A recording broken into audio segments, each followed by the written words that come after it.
Chapter 3. There was music from my neighbor's house through the summer nights.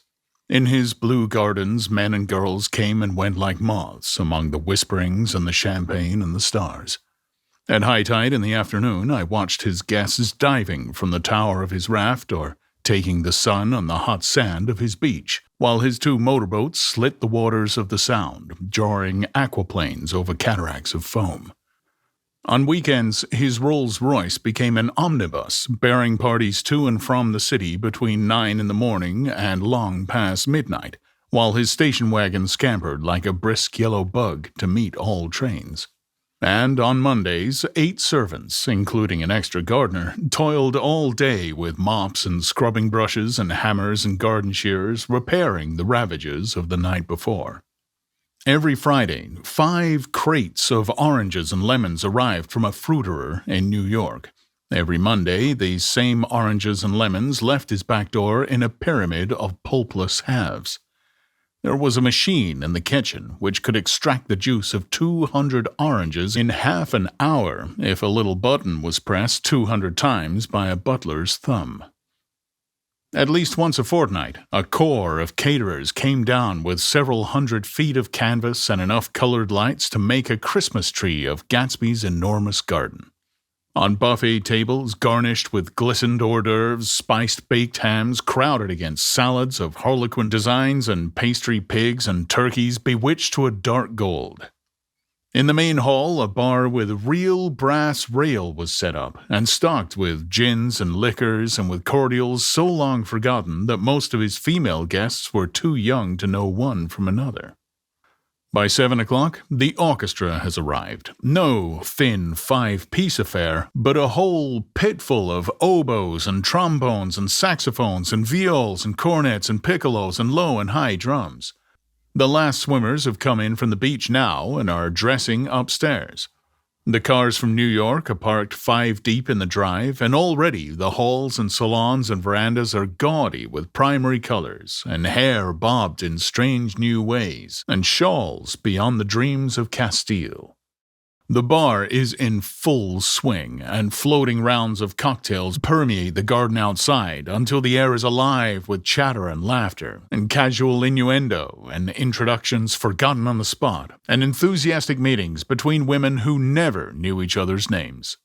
The lights grew brighter as the earth lurches away from the sun, and now the orchestra is playing yellow cocktail music, and the opera of voices pitches a key higher. Laughter is easier minute by minute, spilled with prodigality, tipped out at a cheerful word. The groups change more swiftly, swell with new arrivals, dissolve and form in the same breath. Already there are wanderers, confident girls who weave here and there among the stouter and more stable, become for a sharp, joyous moment the center of a group, and then, excited with triumph, glide on through the sea change of faces and voices and color under the constantly changing light. Suddenly, one of these gypsies in trembling opal seizes a cocktail out of the air, dumps it down for courage, and, moving her hands like Frisco, dances out alone on the canvas platform. A momentary hush. The orchestra leader varies his rhythm obligingly for her. There is a burst of chatter as the erroneous news goes around that she is Gilda Gray's understudy from the Follies. The party has begun. I believe that on the first night I went to Gatsby's house, I was one of the few guests who had actually been invited. People were not invited, they were there. They got into automobiles which bore them out to Long Island, and somehow they ended up at Gatsby's door. Once there, they were introduced by somebody who knew Gatsby, and after that, they conducted themselves according to the rules of behavior associated with an amusement park. Sometimes they came and went without having met Gatsby at all, came for the party with a simplicity of heart that was its own ticket of admission. I had actually been invited. A chauffeur in a uniform of robin's egg blue crossed my lawn early that Saturday morning with a surprisingly formal note from his employer. The honor would be entirely Gatsby's, it said, if I would attend his little party that night. He had seen me several times and had intended to call on me long before, but a peculiar combination of circumstances had prevented it. Signed J. Gatsby in a majestic hand.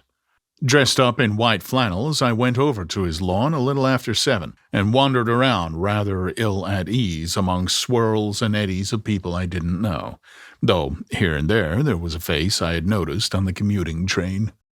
I was immediately struck by the number of young Englishmen dotted about, all well-dressed, all looking a little hungry, and all talking in low, earnest voices to solid and prosperous Americans. I was sure that they were selling something, bonds or insurance or automobiles. They were at least agonizingly aware of the easy money in the vicinity and convinced that it was theirs for a few words in the right key. As soon as I arrived, I made an attempt to find my host, but the 2 or 3 people of whom I asked his whereabouts stared at me in such an amazed way and denied so vehemently any knowledge of his movements that I slunk off in the direction of the cocktail table, the only place in the garden where a single man could linger without looking purposeless and alone. I was on my way to get roaring drunk from sheer embarrassment when Jordan Baker came out of the house and stood at the head of the marble steps, leaning a little backward and looking with contemptuous interest down into the garden. Welcome or not, I found it necessary to attach myself to someone before I should begin to address cordial remarks to the passers-by. "Hello!" I roared, advancing towards her. My voice seemed unnaturally loud across the garden. "I thought you might be here. She responded absently as I came up. I remembered you lived next door to—" She held my hand impersonally, as a promise that she'd take care of me in a minute, and gave ear to 2 girls in twin yellow dresses who stopped at the foot of the steps. "Hello!" they cried together. "Sorry you didn't win." That was for the golf tournament. She had lost in the finals the week before. "Oh, you don't know who we are," said one of the girls in yellow. "but we met you here about a month ago." "You've dyed your hair since then," remarked Jordan, and I started, but the girls had moved casually on, and her remark was addressed to the premature moon, produced, like the supper, no doubt, out of a caterer's basket. With Jordan's slender golden arm resting in mine, we descended the steps and sauntered about the garden. A tray of cocktails floated at us through the twilight, and we sat down at a table with the 2 girls in yellow and 3 men, each one introduced to us as Mr. Mumble. "Do you come to these parties often?" inquired Jordan of the girl beside her. "The last one was the one I met you at," answered the girl, in an alert, confident voice. She turned to her companion. "Wasn't it for you, Lucille?" It was for Lucille, too. "I like to come," Lucille said. "I never care what I do, so I always have a good time. When I was here last, I tore my gown on a chair, and he asked me my name and address. Inside of a week, I got a package from Croyars with a new evening gown in it." "Did you keep it?" asked Jordan. "Sure I did. I was going to wear it tonight, but it was too big in the bust and had to be altered. It was gas blue with lavender beads. $265. "There's something funny about a fellow that'll do a thing like that," said the other girl eagerly. "He doesn't want any trouble with anybody." Who doesn't? I inquired. "Gatsby. Somebody told me—" The 2 girls and Jordan leaned together confidentially. "Somebody told me they thought he killed a man once." A thrill passed over all of us. The 3 Mr. Mumbles bent forward and listened eagerly. "I don't think it's so much that," argued Lucille skeptically. "It's more that he was a German spy during the war." One of the men nodded in confirmation. "I heard that from a man who knew all about him. Grew up with him in Germany," he assured us positively. "Oh, no," said the first girl. "it couldn't be that, because he was in the American Army during the war." As our credulity switched back to her, she leaned forward with enthusiasm. "You look at him sometimes when he thinks nobody's looking at him. I'll bet he killed a man." She narrowed her eyes and shivered. Lucille shivered. We all turned and looked around for Gatsby. It was testimony to the romantic speculation he inspired that there were whispers about him from those who had found little that it was necessary to whisper about in this world. The first supper, there would be another one after midnight, was now being served, and Jordan invited me to join her own party, who was spread around a table on the other side of the garden. There were 3 married couples and Jordan's escort, a persistent undergraduate given to violent innuendo, and obviously under the impression that sooner or later Jordan was going to yield him up her person to a greater or lesser degree.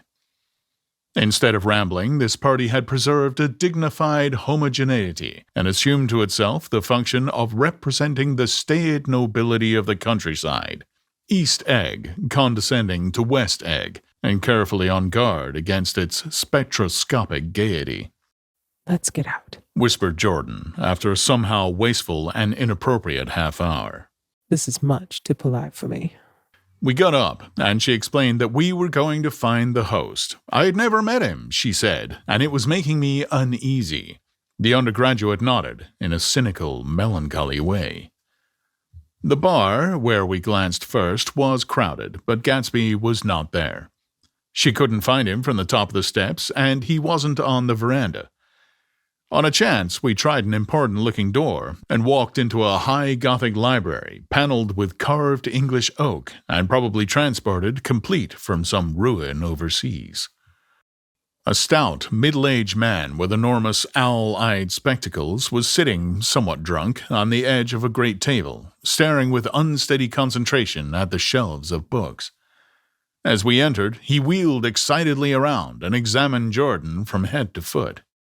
What do you think? He demanded impetuously. About what? He waved his hand toward the bookshelves. About that. As a matter of fact, you needn't bother to ascertain. I ascertained they're real. The books? He nodded. Well, absolutely real. Have pages and everything. I thought they'd be a nice, durable cardboard. Matter of fact, they're absolutely real. Pages. Here, let me show you. Taking our skepticism for granted, he rushed to the bookcases and returned with Volume 1 of the Stoddard Lectures. I see, he cried triumphantly. It's a bona fide piece of printed matter. Fooled me. This fella's a regular Belasco. It's a triumph. What thoroughness, what realism. Knew when to stop, too. Didn't cut the pages. But what do you want? What do you expect? He snatched the book from me and replaced it hastily on its shelf, muttering that if one brick was removed, the whole library was liable to collapse. Well, who brought you? He demanded. Oh, did you just come? I was brought. Most people were brought. Jordan looked at him alertly, cheerfully, without answering. Well, I was brought by a woman named Roosevelt, he continued. Mrs. Claude Roosevelt, do you know her? I met her somewhere last night. I've been drunk for about a week now, and I thought it might sober me up to sit in a library. Has it? A little bit, I think. I can't tell yet. I've only been here an hour. Did I tell you about the books? They're real. You told us. We shook hands with him gravely and went back outdoors. There was dancing now on the canvas in the garden. Old men pushing young girls backward in eternal, graceless circles, superior couples holding each other tortuously, fashionably, and keeping in the corners. And a great number of single girls dancing individually or relieving the orchestra for a moment of the burden of the banjo or the traps. By midnight, the hilarity had increased. A celebrity tenor had sung in Italian, and a notorious contralto had sung in jazz. And between the numbers, people were doing stunts all over the garden, while happy, vacuous bursts of laughter rose towards the summer sky. A pair of stage twins, who turned out to be the girls in yellow, did a baby act in costume, and champagne was served in glasses bigger than finger bowls. The moon had risen higher, and floating in the sound was a triangle of silver scales, trembling a little to the stiff, tinny drip of the banjos on the lawn. I was still with Jordan Baker. We were sitting at a table with a man of about my age and a rowdy little girl who gave way upon the slightest provocation to uncontrollable laughter. I was enjoying myself now. I had taken 2 finger bowls of champagne, and the scene had changed before my eyes into something significant, elemental, and profound. At a lull in the entertainment, the man looked at me and smiled. "Your face is familiar," he said politely. "Weren't you in the 3rd Division during the war?" Why, yes. I was in the 28th Infantry. I was in the 7th Infantry until June 1918. I knew I'd seen you somewhere before. We talked for a moment about some wet, gray little villages in France. Evidently, he lived in this vicinity, for he told me that he had just bought a hydroplane and was going to try it out in the morning. Want to go with me, old sport? Just near the shore, along the Sound. What time? Any time that suits you best. It was on the tip of my tongue to ask his name when Jordan looked around and smiled. Having a gay time now? She inquired. Much better. I turned again to my new acquaintance. This is an unusual party for me. I haven't even seen the host. I live over there. I waved my hand at the invisible hedge in the distance. And this man, Gatsby, sent over his chauffeur with an invitation. For a moment, he looked at me as if he failed to understand. I'm Gatsby, he said suddenly. What? I exclaimed. Oh, I beg your pardon. I thought you knew, old sport. I'm afraid I'm not a very good host. He smiled understandingly, much more than understandingly.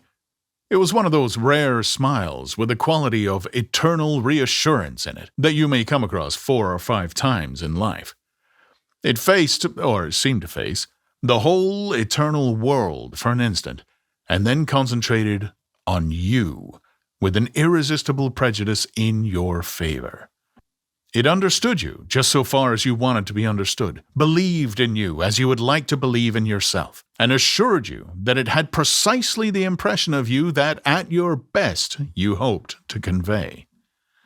Precisely at that point, it vanished, and I was looking at an elegant young roughneck, a year or two over 30, whose elaborate formality of speech just missed being absurd.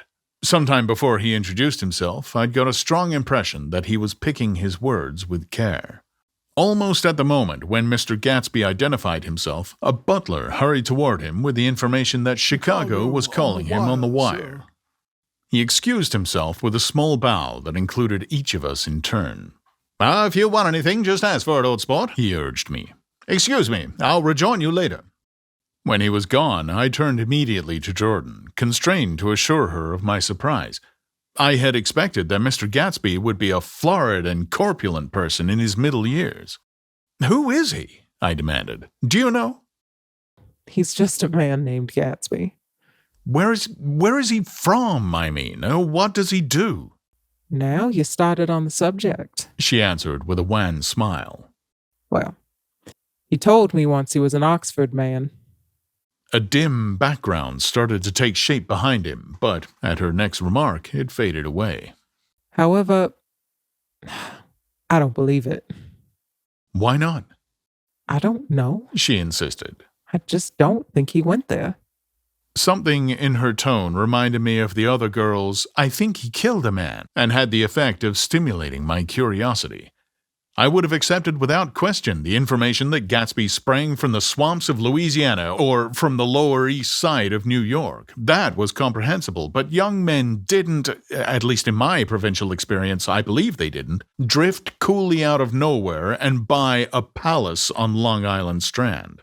Anyhow, he gives large parties, said Jordan, changing the subject with an urban distaste for the concrete.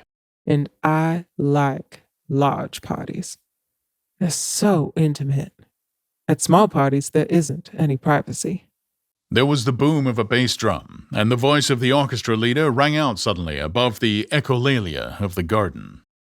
"Ladies and gentlemen," he cried, "at the request of Mr. Gatsby, we're going to play for you Mr. Vladimir Tostov's latest work, which attracted so much attention at Carnegie Hall last May.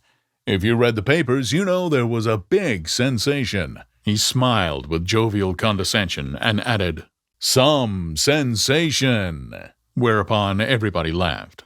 "The piece is known," he concluded lustily, "as Vladimir Tostov's Jazz History of the World." The nature of Mr. Tostov's composition eluded me, because just as it began, my eyes fell on Gatsby, standing alone on the marble steps and looking from one group to another with approving eyes. His tanned skin was drawn attractively tight on his face, and his short hair looked as though it were trimmed every day. I could see nothing sinister about him. I wondered if the fact that he was not drinking helped to set him off from his guests, for it seemed to me that he grew more correct as the fraternal hilarity increased. When the jazz history of the world was over, girls were putting their heads on men's shoulders in a puppyish, convivial way. Girls were swooning backward playfully into men's arms, even into groups, knowing that someone would arrest their falls. But no one swooned backwards on Gatsby, and no French bob touched Gatsby's shoulder, and no singing quartets were formed with Gatsby's head for one link. "I beg your pardon." Gatsby's butler was suddenly standing beside us. "Miss Baker?" he inquired. "I beg your pardon, but Mr. Gatsby would like to speak to you alone." With me? She exclaimed in surprise. "Yes, madam." She got up slowly, raising her eyebrows at me in astonishment, and followed the butler toward the house. I noticed that she wore her evening dress, all her dresses, like sports clothes. There was a jauntiness about her movements, as if she had first learned to walk upon golf courses on clean, crisp mornings. I was alone, and it was almost 2. For some time, confused and intriguing sounds had issued from a long, many-windowed room which overhung the terrace. Eluding Jordan's undergraduate, who was now engaged in an obstetrical conversation with 2 chorus girls, and who implored me to join him, I went inside. The small room was full of people. One of the girls in yellow was playing the piano, and beside her stood a tall, red-haired young lady from a famous chorus engaged in song.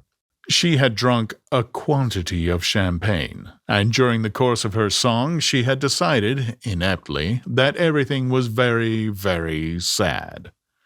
She was not only singing, she was weeping, too.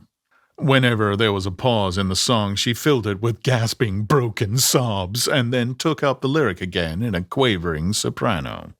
The tears coursed down her cheeks, not freely, however, for when they came into contact with her heavily beaded eyelashes, they assumed an inky color and pursued the rest of their way in slow, black rivulets. A humorous suggestion was made that she sing the notes on her face, whereupon she threw up her hands, sank into a chair, and went off into a deep, vinous sleep. "She had a fight with a man who says he's her husband," explained a girl at my elbow. I looked around. Most of the remaining women were now having fights with men said to be their husbands. Even Jordan's party, the quartet from East Egg, were rent asunder by dissension. One of the men was talking with curious intensity to a young actress, and his wife, after attempting to laugh at the situation in a dignified and indifferent way, broke down entirely and resorted to flank attacks. At intervals, she appeared suddenly at his side like an angry diamond and hissed, "You promised!" into his ear. The reluctance to go home was not confined to wayward men. The hall was at present occupied by 2 deplorably sober men and their highly indignant wives. The wives were sympathizing with each other in slightly raised voices. "Whenever he sees I'm having a good time, he wants to go home. Never heard anything so selfish in my life. We're always the first ones to leave. So are we." "Well, we're almost the last tonight," said one of the men sheepishly. "The orchestra left half an hour ago." In spite of the wives' agreement that such malevolence was beyond credibility, the dispute ended in a short struggle, and both wives were lifted, kicking into the night. As I waited for my hat in the hall, the door of the library opened, and Jordan Baker and Gatsby came out together. He was saying some last word to her, but the eagerness in his manner tightened abruptly into formality as several people approached him to say goodbye.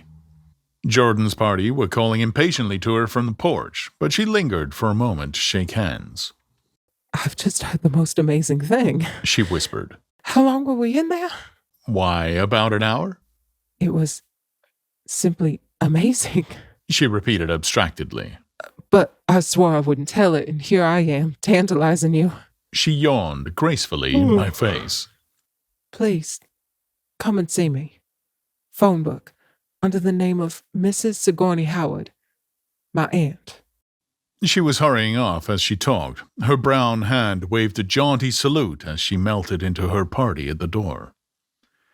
Rather ashamed that on my first appearance I had stayed so late, I joined the last of Gatsby's guests who were clustered around him. I wanted to explain that I'd hunted for him early in the evening and to apologize for not having known him in the garden. Don't mention it, He enjoined me eagerly. Don't give it another thought, old sport. The familiar expression held no more familiarity than the hand which reassuringly brushed my shoulder. And don't forget, we're going up in the hydroplane tomorrow morning at 9 o'clock. Then the butler, behind his shoulder. Philadelphia wants you on the phone, sir. All right, in a minute. Tell them I'll be right there. Good night. Good night. Good night. He smiled, and suddenly there seemed to be a pleasant significance in having been among the last to go, as if he had desired it all the time. Good night, old sport. Good night. But as I walked down the steps, I saw that the evening was not quite over. 50 feet from the door, a dozen headlights illuminated a bizarre and tumultuous scene.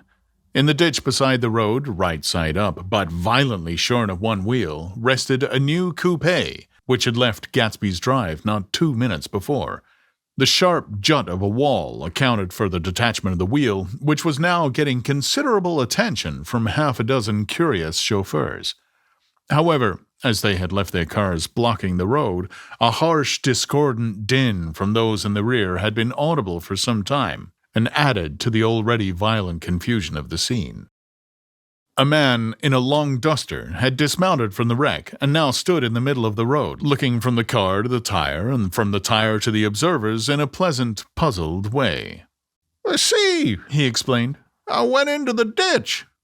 The fact was infinitely astonishing to him, and I recognized first the unusual quality of wonder and then the man. It was the late patron of Gatsby's library. How did it happen? He shrugged his shoulders. I know nothing whatever about mechanics, he said decisively. But how did it happen? Did you run into the wall? Oh, don't ask me, said Owl Eyes, washing his hand of the whole matter. I know very little about driving, next to nothing. It happened, that's all I know. Well, if you're a poor driver, you oughtn't to try driving at night. But I wasn't even trying, he explained indignantly. I wasn't even trying. An awed hush fell upon the bystanders. Do you want to commit suicide? You're lucky it was just a wheel, a bad driver, and not even trying. Oh, you don't understand, explained the criminal. I wasn't driving. There's another man in the car. The shock that followed this declaration found voice in a sustained "ah" as the door of the coupe swung slowly open. The crowd, it was now a crowd, stepped back involuntarily, and when the door had opened wide, there was a ghostly pause. Then, very gradually, part by part, a pale, dangling individual stepped out of the wreck, pawing tentatively at the ground with a large, uncertain dancing shoe. Blinded by the glare of the headlights and confused by the incessant groaning of the horns, the apparition stood swaying for a moment before he perceived the man in the duster. What's the matter? He inquired calmly. Did we run out of gas? Look! Half a dozen fingers pointed at the amputated wheel. He stared at it for a moment and then looked upward as though he suspected that it had dropped from the sky. It came off, someone explained. He nodded. First, I didn't notice we'd stopped. A pause. Then, taking a long breath and straightening his shoulders, he remarked in a determined voice, I wonder if it'll tell me where there's a gas line station. At least a dozen men, some of them a little better off than he was, explained to him that wheel and car were no longer joined by any physical bond. Back out, he suggested after a moment. Put her in reverse. But the wheel's off. He hesitated. No harm in trying, he said. The caterwauling horns had reached a crescendo, and I turned away and cut across the lawn towards home. I glanced back once. A wafer of a moon was shining over Gatsby's house, making the night fine as before, and surviving the laughter and the sound of his still glowing garden. A sudden emptiness seemed to flow now from the windows and the great doors, endowing with complete isolation the figure of the host, who stood on the porch, his hand up in a formal gesture of farewell. Reading over what I've written so far, I see I've given the impression that the events of 3 nights several weeks apart were all that absorbed me. On the contrary, they were merely casual events in a crowded summer, and until much later they absorbed me infinitely less than my personal affairs. Most of the time, I worked. In the early morning, the sun threw my shadow westward as I hurried down the wide chasms of lower New York to the Probity Trust. I knew the other clerks and young bond salesmen by their first names, and lunched with them in dark, crowded restaurants on little pig sausages and mashed potatoes and coffee. I even had a short affair with a girl who lived in Jersey City and worked in the accounting department, but her brother began throwing mean looks in my direction, so when she went on her vacation in July, I let it blow quietly away. I took dinner, usually, at the Yale Club. For some reason, it was the gloomiest event of my day. And then I went upstairs to the library and studied investments and securities for a conscientious hour. There were generally a few rioters around, but they never came into the library, so it was a good place to work. After that, if the night was mellow, I strolled down Madison Avenue past the old Murray Hill Hotel and over 33rd Street to the Pennsylvania Station. I began to like New York, the racy, adventurous feel of it at night, and the satisfaction that the constant flicker of men and women and machines gives to the restless eye. I liked to walk up Fifth Avenue and pick out romantic women from the crowd, and imagine that in a few minutes I was going to enter into their lives, and no one would ever know or disapprove. Sometimes, in my mind, I followed them to their apartments on the corners of hidden streets, and they turned and smiled back at me before they faded through a door into warm darkness. At the enchanted metropolitan twilight, I felt a haunting loneliness sometimes, and felt it in others. Poor young clerks who loitered in front of windows, waiting until it was time for a solitary restaurant dinner. Young clerks in the dusk, wasting the most poignant moments of night and life. Again, at 8 o'clock, when the dark lanes of the 40s were lined 5 deep with throbbing taxicabs bound for the theater district, I felt a sinking in my heart. Forms leaned together in the taxis as they waited, and voices sang, and there was laughter from unheard jokes, and lighted cigarettes made unintelligible circles inside. Imagining that I, too, was hurrying towards gaiety and sharing their intimate excitement, I wished them well. For a while, I lost sight of Jordan Baker. Then, in midsummer, I found her again. At first, I was flattered to go places with her because she was a golf champion and everyone knew her name. Then, there was something more. I wasn't actually in love, but I felt a sort of tender curiosity. The bored, haughty face that she turned to the world concealed something. Most affections conceal something eventually, even though they don't in the beginning, and one day I found out what it was. When we were on a house party together up in Warwick, she left a borrowed car out in the rain with the top down and then lied about it. And suddenly I remembered the story about her that had eluded me that night at Daisy's. At her first big golf tournament, there was a row that nearly reached the newspapers. A suggestion that she had moved her ball from a bad lie in the semi-final round. The thing approached the proportions of a scandal, and then died away. A caddy retracted his statement, and the only other witness admitted that he might have been mistaken. The incident and the name had remained together in my mind. Jordan Baker instinctively avoided clever, shrewd men, and now I saw that this was because she felt safer on a plane where any divergence from a code would be thought impossible. She was incurably dishonest. She wasn't able to endure being at a disadvantage, and given this unwillingness, I suppose she had begun dealing in subterfuges when she was very young, in order to keep that cool, insolent smile turned to the world, and yet satisfy the demands of her hard, jaunty body. It made no difference to me. Dishonesty in a woman is a thing you never blame deeply. I was casually sorry, and then I forgot. It was on that same house party that we had a curious conversation about driving a car. It started because she passed so close to some workman that our fender flicked a button on one man's coat. You're a rotten driver, I protested. Either you ought to be more careful or you oughtn't to drive at all. I am careful. No, you're not, Well, other people are. she said lightly. What's that got to do with it? They'll keep out of my way. She insisted. It takes two to make an accident. Suppose you met somebody just as careless as yourself, I hope I never will. she answered. I hate careless people. That's why I like you.